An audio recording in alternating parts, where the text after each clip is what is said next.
Two more bodies have been found on the east side of Wilmore Park this morning, identified as 59-year-old Bonnie Glendale and 24-year-old Oliver Peaks. Authorities say they are now opening a case for a possible serial killer and have provided a profile. If you have any information following this message, please contact the police department immediately. Stay safe out there. I flicked through the channels with a sigh before glancing down at the two bodies in front of me, Bonnie and Oliver. Both have been cut and dumped in the park. After having performed autopsies, it was easy to see there were missing parts. The police hadn't found them yet, but I didn't feel too great about the chance of him showing up if it really was a serial killer. Parts would be kept for trophies. I zip up the two bags and push them into the coolers before locking up the rest of the funeral home for the night. I flip off the lights and lock the building. Then I head to my car. Dark approaches quickly. It was getting darker earlier nowadays. Season's changing, I guess. I try to drive safely, but all these cars have their brights on. The light blinds me briefly as I narrowly avoid small animals and other cars on the street. I'm almost home, turning down my street. But then I'm blinded by a pair of lights. My car suddenly crashes against the car racing down my own lane. It's all a blur. My car packs against itself like a crushed tin can. I hear the metal creak as firefighters pry open my car, and I feel everything ache as I'm pulled from this piece of scrap metal. "Sir, can you hear me?" Bright lights flash in my vision and I blink rapidly, shaking my head a bit, but my neck aches terribly. It becomes stiff suddenly, large pieces of foam wrapped around it. "Sir, can you tell me your name?" No, I exhale, wheezing from my throat. "You're going to be okay, Noah. We're loading you onto an ambulance right now." The hospital room is almost blinding when I open my eyes. It's pristine white like a movie. There's a steady beeping beside me, and as I sit up, I groan, my body aching with the movement.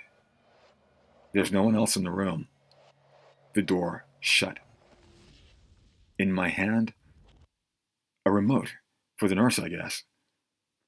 I press the button a few times, sighing as I lie back once more. A nurse enters, a smile on her face. "Glad to see you up, Noah. You had quite an accident. The surgeon was able to save your life, but it was a close thing, though." She approaches, already grabbing my chart to jot down my vitals. What happened?" I wonder aloud, glancing all around my hospital room. I remember a car accident? She nods. "Head-on collision with a drunk driver. You're lucky to be alive. Some doctors didn't think you'd make it."